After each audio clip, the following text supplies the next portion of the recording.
Radio Claret América presenta Sediento de ti, la palabra, fuente de vida, con el sacerdote misionero claretiano Tony Díaz. Reflexiones diarias del Evangelio. Aquí iniciamos.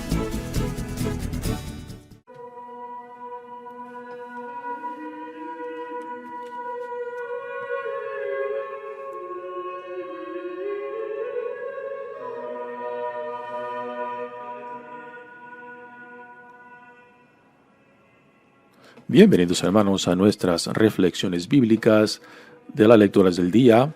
Hoy es jueves de la 23ª semana del tiempo ordinario,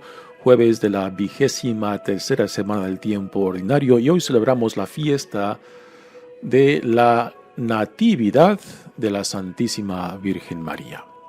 La primera lectura de hoy, hay dos opciones, una del profeta Miqueas y la otra de la carta de San Pablo a los Romanos. Yo he escogido la primera opción del profeta Miqueas, capítulo 5, versículos 1 al 4. Esto dice el Señor: De ti, Belén de Éfrata, pequeña entre las aldeas de Judá, de ti saldrá el jefe de Israel, cuyos orígenes se remontan a tiempos pasados, a los días más antiguos. Por eso, el Señor abandonará a Israel, mientras no dé a luz la que ha de dar a luz. Entonces, el resto de sus hermanos se unirá a los hijos de Israel. Él se levantará para pastorear a su pueblo con la fuerza y la majestad del Señor su Dios. Ellos habitarán tranquilos, porque la grandeza del que ha de nacer llenará la tierra, y él mismo será la paz. Palabra de Dios. El salmo responsorial es el salmo número 12, y el responsorio es: Me llenaré de alegría en el Señor. Me llenaré de alegría en el Señor. Confío, Señor, en tu lealtad. Mi corazón se alegra con tu salvación. Cantaré al Señor por el bien que me ha hecho. Tocaré mi música en honor del Dios Altísimo. Me llenaré de alegría en el Señor. El Evangelio de hoy viene de Mateos, capítulo 1, versículos 1 al 16 y 18 al 23. Genealogía de Jesucristo, hijo de David, hijo de Abraham. Abraham engendró a Isaac, Isaac a Jacob, Jacob a Judá y a sus hermanos. Judá engendró de Tamar a Fares y a Sara, Fares a Esrom, Esrom a Aram, Aram a Aminadab, Aminadab a Naasón, Naasón a Salmón, Salmón engendró de Rahab a Booz, Booz engendró de Ruth a Obed, Obed a Jesé, y Jesé al rey David.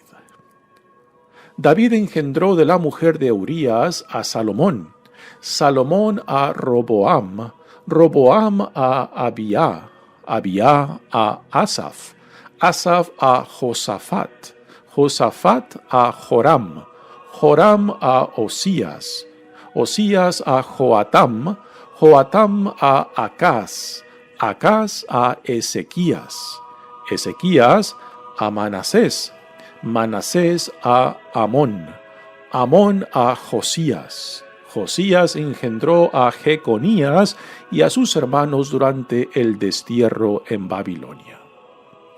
Después del destierro en Babilonia, Jeconías engendró a Salatiel, Salatiel a Zorobabel, Zorobabel a Abiud, Abiud a Eliakim, Eliakim a Azor, Azor a Sadoc, Sadoc a Akim, Akim a Eliud, Eliud a Eleazar, Eleazar a Matán, Matán a Jacob, y Jacob engendró a José, el esposo de María, de la cual nació Jesús, llamado Cristo. Cristo vino al mundo de la siguiente manera. Estando María, su madre, desposada con José, y antes de que vivieran juntos, sucedió que ella, por obra del Espíritu Santo, estaba esperando un hijo.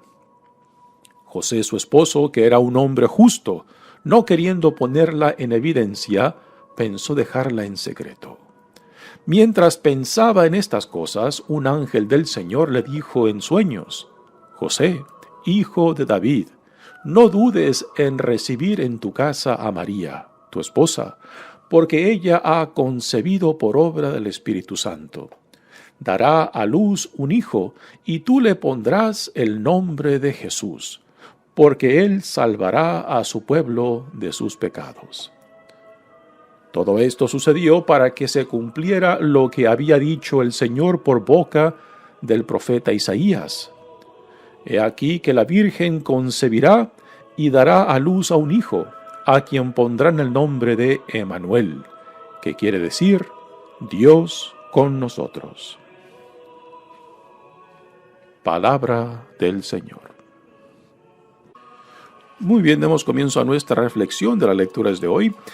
Pero antes de entrar a las lecturas propias, digamos algo acerca de la fiesta que celebramos hoy, la Natividad de la Santísima Virgen María.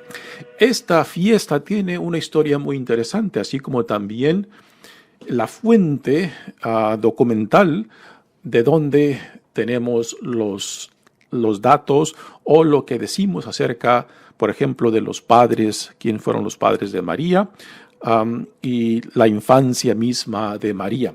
En realidad no tenemos datos históricos exactos del nacimiento de María, pero hay un protoevangelio, un documento que se da el título de el protoevangelio de Santiago, y por Santiago se entiende que fue el hermano de Jesús, hijo de José, pero no de María, según dice la tradición, que se constata también dentro de este documento, el protoevangelio de Santiago, que también este Santiago fue el líder de la comunidad cristiana en Jerusalén. Ahora, esta fiesta de la Natividad de la Santísima Virgen María empezó en la iglesia cristiana de Oriente, y por Oriente se entiende la parte del este del continente europeo y también lo que incluye hoy en día a Turquía y Siria e Irak. A esto se le llama la iglesia cristiana de Oriente. Así que cuando decimos la iglesia cristiana de Oriente se refiere a esta región del este del continente europeo y también a estos países de hoy en día del Medio Oriente. Y en esta iglesia cristiana del Oriente, pues esta solemnidad, y aún sigue siendo una solemnidad en la iglesia cristiana de Oriente, de María, desde el siglo III ya se tenía esta celebración, pero ya se pueden trazar hasta el siglo IV ya con documentos, ya se celebraba esta solemnidad de la Natividad de la Santísima Virgen María.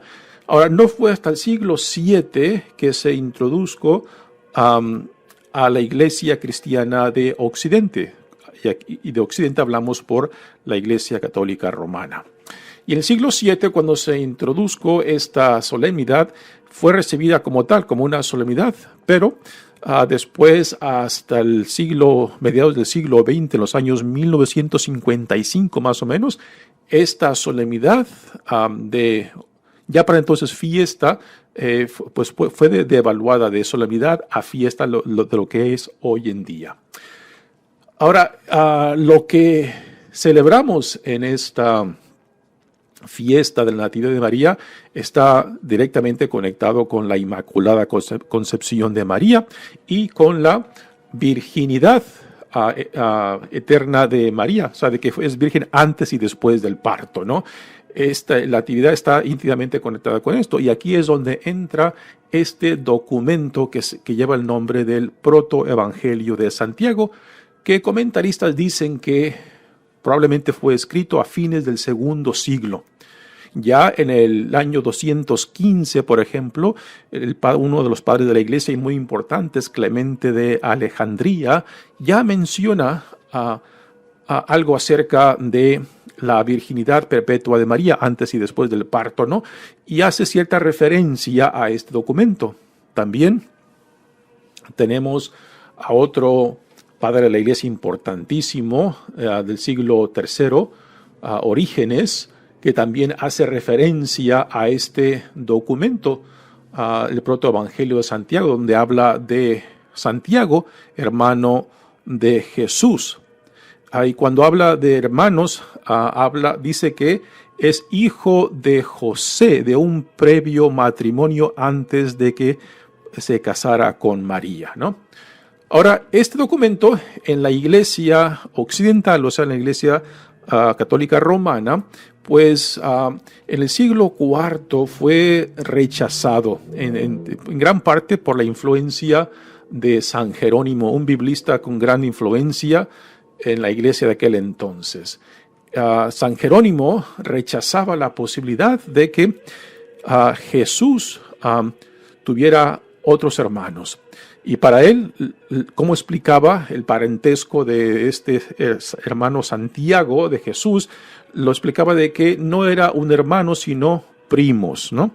Y este es el argumento que San Jerónimo utilizó para rechazar este documento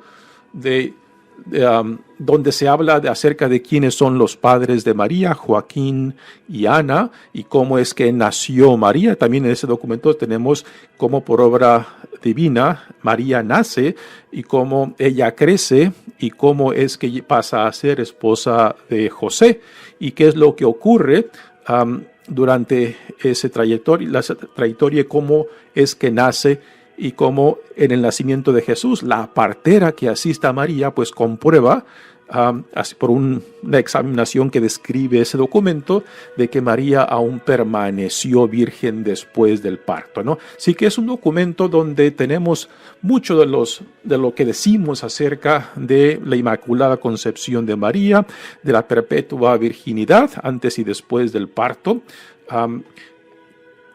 pero que no es visto como un documento de la misma importancia, por ejemplo, los 4 evangelios que tenemos en el Nuevo Testamento. Pero definitivamente es un documento de donde sacamos mucho de lo que decimos acerca de la familia de María. Ahí se nos da cómo los padres de María, Joaquín y Ana, siendo de una familia de renombre y también muy establecida económicamente, pues no tenían hijos.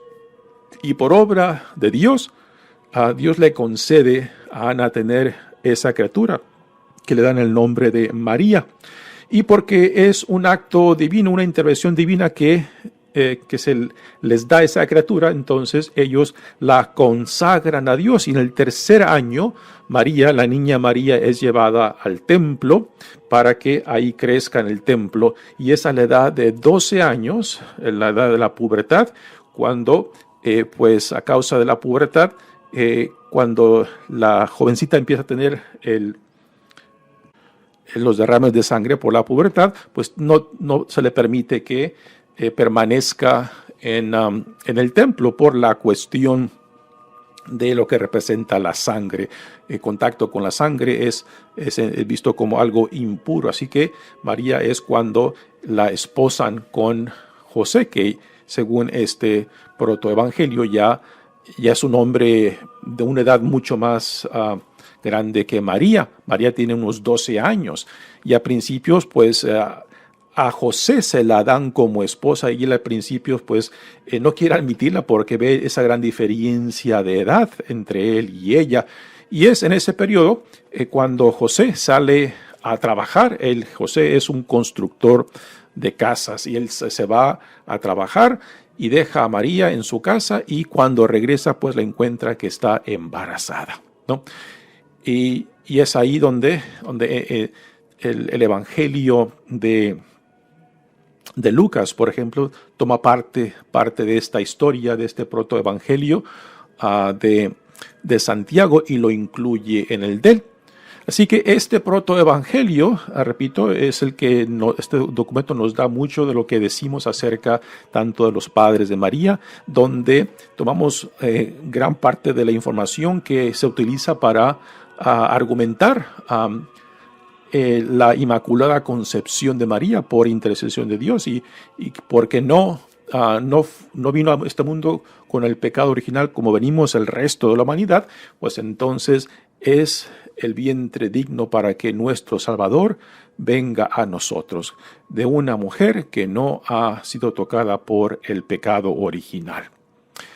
Y después, la enseñanza, la doctrina sobre la perpetua virginidad también sale de este documento cuando la mujer que ayuda en el parto a María, pues por un examen que ella hace, según el documento testifica de que María continúa virgen después del parto. Y aquí se nos da estos de lo que decimos acerca de la perpetua virginidad de María. Así que es una fiesta que busca darnos en cierta manera los cimientos de tanto de la humanidad como de la intervención divina de María. Las lecturas que se escogieron para hoy del profeta Micaías pues conectan esta profecía con María cuando habla, por ejemplo, de ti, Belén de Éfrata, pequeña entre las aldeas de Judá, de ti saldrá el jefe de Israel, cuyos orígenes se remontan a tiempos pasados, a los días más antiguos. Aquí ya empieza a hablar del Mesías que ha de venir, del enviado de Dios. Y lo siguiente es donde esta profecía de Miqueas se conecta con María. Por eso el Señor abandonará a Israel mientras no dé a luz la que ha de dar a luz. Y estas palabras proféticas de Miqueas se conectan con María, que por intervención divina pues nace en la familia de Joaquín y Ana y es preparada para que sea la madre de nuestro Salvador. Nuevamente, esta celebración tiene fuentes muy antiguas, desde el siglo XII. Desde el siglo II ya se habla acerca de la perpetua virginidad de María, que también está conectada con la Inmaculada Concepción de María, ¿no? Y esta solemnidad en la Iglesia Cristiana de Oriente, pues aún sigue siendo una solemnidad.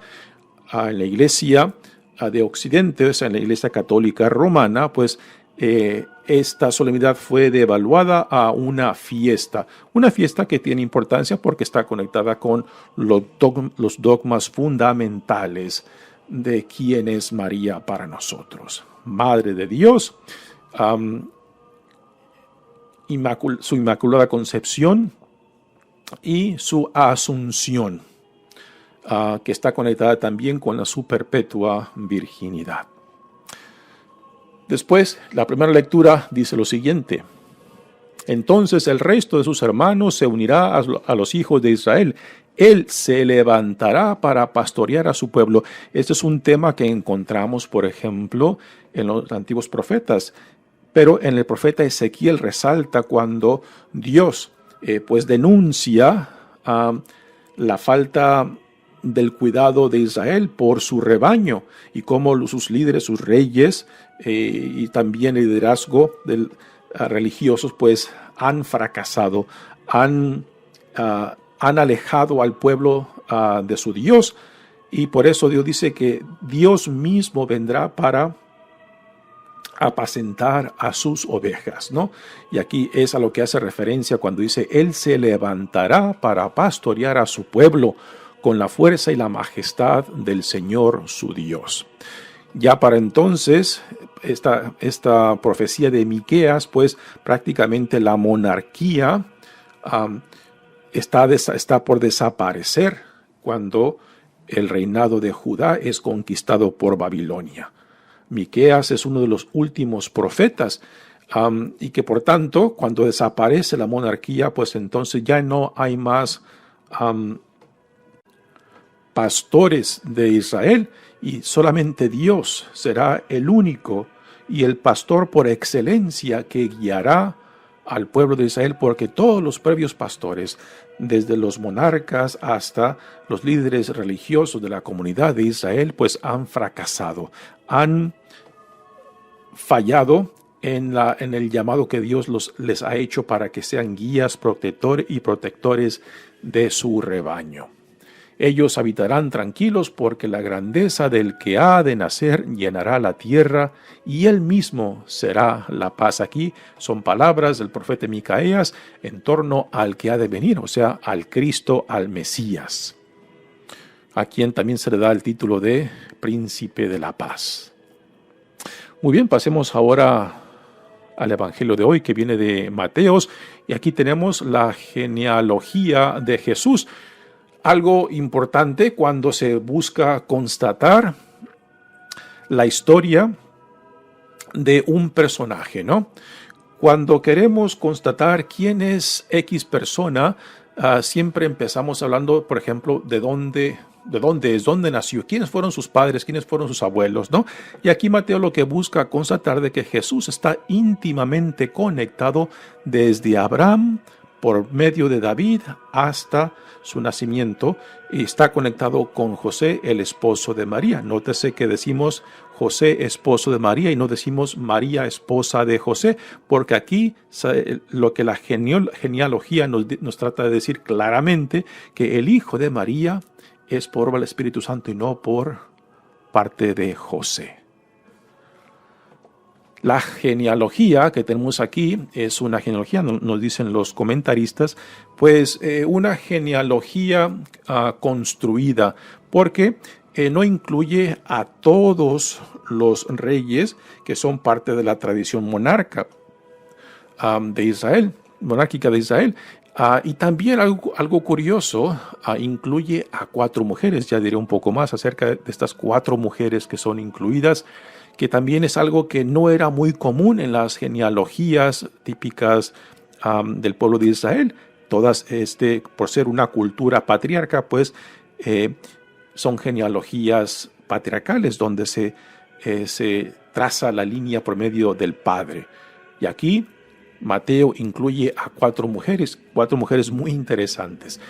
La lista en la genealogía está compuesta por 3 grupos de 14 nombres cada grupo. Y los comentaristas dicen que el número 14, las 14 generaciones que cada set incluye, pues es un número simbólico. El número 14 es un múltiple del 7, el 7 que simboliza plenitud. Y también las letras del hebreo también están conectadas con números, y cuando los números conectados con las letras del nombre David son sumados, pues suman a 14, ¿no? También es otro comentario que se nos da acerca de este número 14.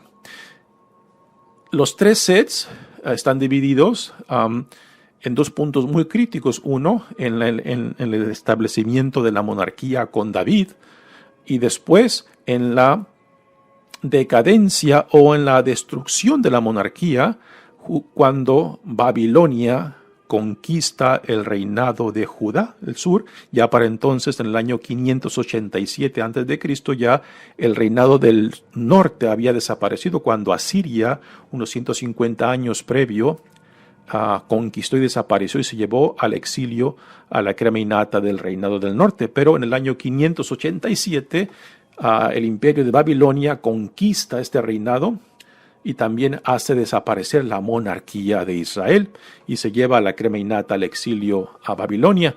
Y estos son 2 puntos críticos en esta genealogía. El primer set termina con David, el segundo set termina con el destierro a Babilonia. Así que digamos algo acerca ahora de las 4 mujeres que incluye esta genealogía. Las 4 mujeres que incluye son las siguientes: Tamar, Rahab, Ruth y Betsabé. 3 de estas mujeres están conectadas con eventos pues muy vergonzosos. Tamar, por ejemplo, es comete un engaño con Judá, que es su suegro, y tiene relaciones con él, una relación incesta. Rahab es una prostituta que ayuda a los espías de Israel cuando están entrando a la tierra prometida. Y tampoco Rahab es israelita. Ruth, otra mujer impresionante, tampoco es judía, o sea, no es israelita, ella es moabita, y que prácticamente ella adopta al pueblo de Israel como suyo. Y la otra mujer que se menciona por su relación con su esposo, el esposo es Urías, quien David, cuando era rey, lo mandó matar porque ya se había acostado con su esposa Betsabé, y para cubrir su crimen, su pecado de adulterio, pues prácticamente manda matar al esposo de Betsabé, Urías. Y así que esta mujer, Betsabé, termina siendo la madre de Salomón. Así que 3 mujeres conectadas con eventos muy vergonzosos. Y la pregunta sería, bueno, ¿y por qué? ¿Por qué Mateo incluye a estas 4 mujeres? Ahora, en esta genealogía de Jesús tenemos una colección de personajes interesantes, unos con con renombres muy importantes, que con una herencia digna y representable. Pero también tenemos muchos otros personajes de reyes, por ejemplo, de que son personajes vergonzosos, que no simplemente en sus crímenes, sino también en su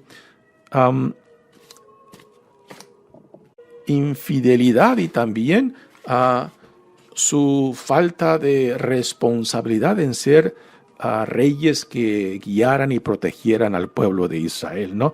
¿Y qué conclusión podemos sacar de esta genealogía?